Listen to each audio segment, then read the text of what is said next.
Dear students, एक set theory के इस वीडियो में आज आप पढ़ेंगे समुच्चय के प्रकार, टाइप्स ऑफ सेट। तो देखिए आपके बुक में ये सब दिए हुए हैं। थोड़ा सा आप कंसेप्ट समझ लीजिए, आपको बहुत आसानी से समझ में आ जाएगा।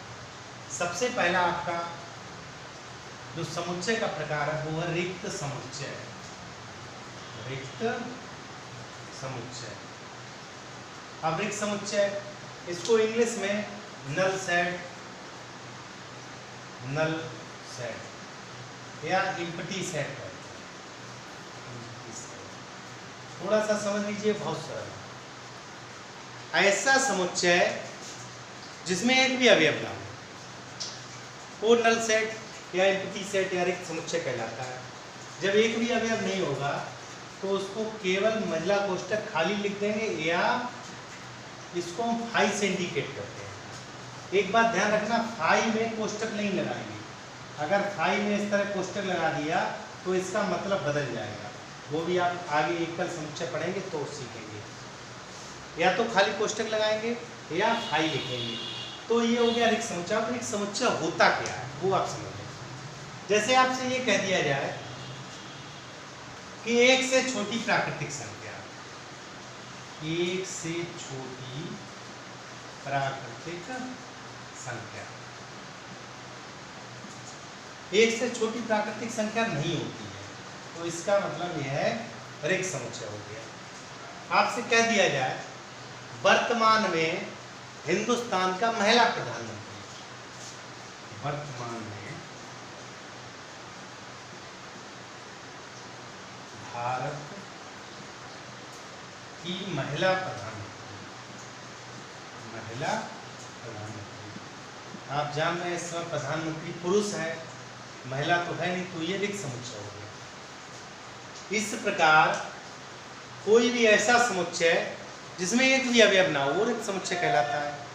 दूसरा प्रकार आप सीखेंगे एकल समुच्चय, तो ये रिक्त समुच्चय हो गया। तो अगर आपको कभी भी समुच्चय कुछ क्वेश्चन दिया हो और उसमें कलेक्ट करना हो, छांटना हो कि आप रिक्त समुच्चय को छांटिए, तो आप आसानी से छांट सकते हैं। दूसरा एकल समुच्चय, एकल समुच्चय थोड़ा सा ध्यान से पढ़िए तो आसानी से आप सीख सकते हैं।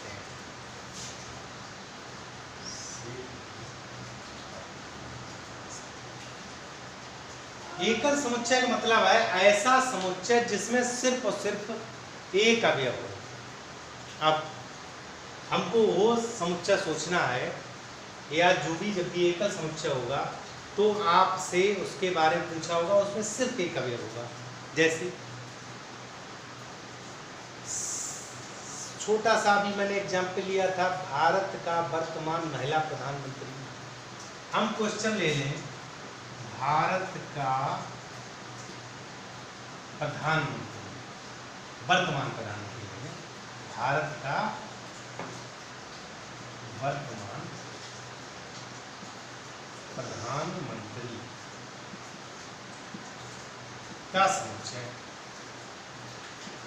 देखिए समुच्चय यानी वर्तमान जो भी प्रधानमंत्री है, इस समय नरेंद्र मोदी जी हैं, आने वाले कल में और कोई हो सकता है, इससे पहले और कोई, तो कुल मिला के प्रधानमंत्री एक होगा तो एकल समुच्चय हो गया। ये दो या तीन नहीं हो सकती।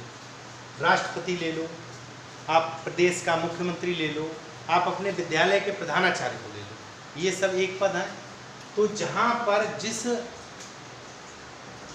अवयव, जिस समुच्चय में अवयव सिंगल हो वो आपका एकल समुच्चय है। जैसे एक होता सम अभाज्य संख्या, सम अभाज्य संख्या। देखिए अभाज्य संख्या तो बहुत हैं, लेकिन सम अभाज्य संख्या सिर्फ दो है, तो ये भी एकल समुच्चय हो गया। अभी मैंने आपसे कहा था ये जो सिंबल है ये रिक्त समुच्चय का होता है, लेकिन अगर हम इसको मंझले कोष्ठक के बीच में लिख दें तो ये एकल समुच्चय हो गया। क्यों? अब ये फाई एक अवयव रहा होगा किसी समुच्चय का, तो ये एकल हो गया। केवल फाई लिखा है तो ये रिक्त समुच्चय हो गया। तीसरा देखते हैं, तीसरा समुच्चय है हमारा परिमित समुच्चय, फाइनाइट सेट, परिमित समुच्चय। समुच्चय। परिभाषा बुक में दी होंगी, आप थोड़ा देख लेना, यहाँ से थोड़ा सा समझ लीजिएगा उसकी डेफिनेशन। Finite set. अब परिमित समुच्चय क्या होता है आप इस तरह समझिए, जो भी समुच्चय दिया हो उसकी एक बाउंडेशन होगी, एक परिधि होगी, एक सीमा होगी। जैसे आपसे ये कहा जाए संख्या 10 तक का समुच्चय, सम संख्याओं 20 तक का समुच्चय, विषम संख्याओं 30 तक का समुच्चय, 1 लाख तक का, 10 लाख तक का, 10 करोड़ तक का, यानी कि एक बाउंडेशन हो जिस समुच्चय में अवयवों की एक सीमा निर्धारित हो, वो परिमित समुच्चय कहलाता है। चौथा है आपका अपरिमित समुच्चय। अपरिमित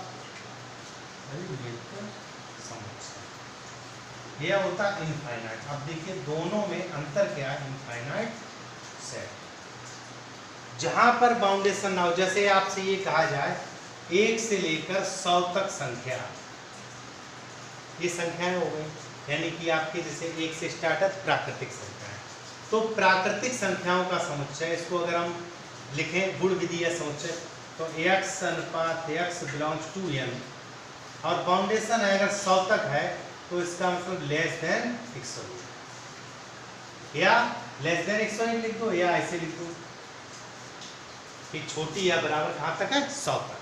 लेकिन अगर यही ये इनफाइनाइट सेट हो, यानी जिसमें बाउंड, तो ये हो गया प्राकृतिक संख्याओं का समुच्चय, 1 2 3 डॉट डॉट डॉट पता नहीं कहाँ तक बाउंडेशन नहीं है, तो ये हो गया आपका x अनुपात x बिलोंग्स टू n, ये प्राकृतिक संख्या। तो ये आपका हो गया फाइनाइट, ये हो गया इनफाइनाइट। परिमित में बाउंडेशन होती है या परिमित में बाउंडेशन नहीं होती, ये डॉट डॉट कहीं तक हो सकता है।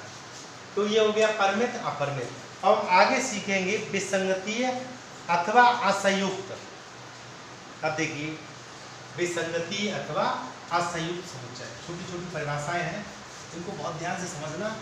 अब बहुत ही आसान है, थोड़ा सा नाम जरूर पड़ा है, 4 हो गए, 5वां जैसे विसंगतीय अथवा असंयुक्त समुच्चय। विसंगति अथवा असंयुक्त समुच्चय, इसको कहते हैं डिसजॉइंट सेट। अब यहाँ देखिए विसंगत का मतलब क्या हुआ, जैसे एक बच्चा आर साइड एक बच्चा साइंस साइड है, तो साइंस साइड और आर साइड के सब जो सब्जेक्ट हैं, सब्जेक्ट यदि वो इंटरमीडिएट में है या फर्स्ट ईयर में है तो सब्जेक्ट 5-5 दोनों के पास होंगे, लेकिन दोनों के विषय अलग होंगे। तो जो अलग होंगे उनकी विसंगत, यानी वो अलग अलग प्रकार के हो गए। तो विसंगत समुच्चय में क्या होता है, जब दो समुच्चय इस प्रकार हो जिनमें आपस में एक भी अवयव न मिलता हो, तो आप उस समुच्चय को कह सकते हैं कि ये विसंगति है। जैसे मान लो a बराबर दिया 1 2 3 और b बराबर दिया 4 5 6 7 8, कुछ भी मान लो, तो ये देखिए यहाँ पर एक भी अवयव इनमें उभयनिष्ठ नहीं है। तो विसंगति अथवा असंयुक्त समुच्चय कब होता है, जब दो अवयवों में आपस में एक भी अवयव उभयनिष्ठ ना हो, कॉमन ना हो, तो वो होता है विसंगति अथवा असंयुक्त समुच्चय। अगला प्रकार हम सीखेंगे समुच्चय में समतुल्य समुच्चय। समतुल्य समुच्चय, समतुल्य समुच्चय और सम समुच्चय दोनों में लगभग एक समानता है, थोड़ा सा अंतर है। समतुल्य समुच्चय इक्विवेलेंट सेट,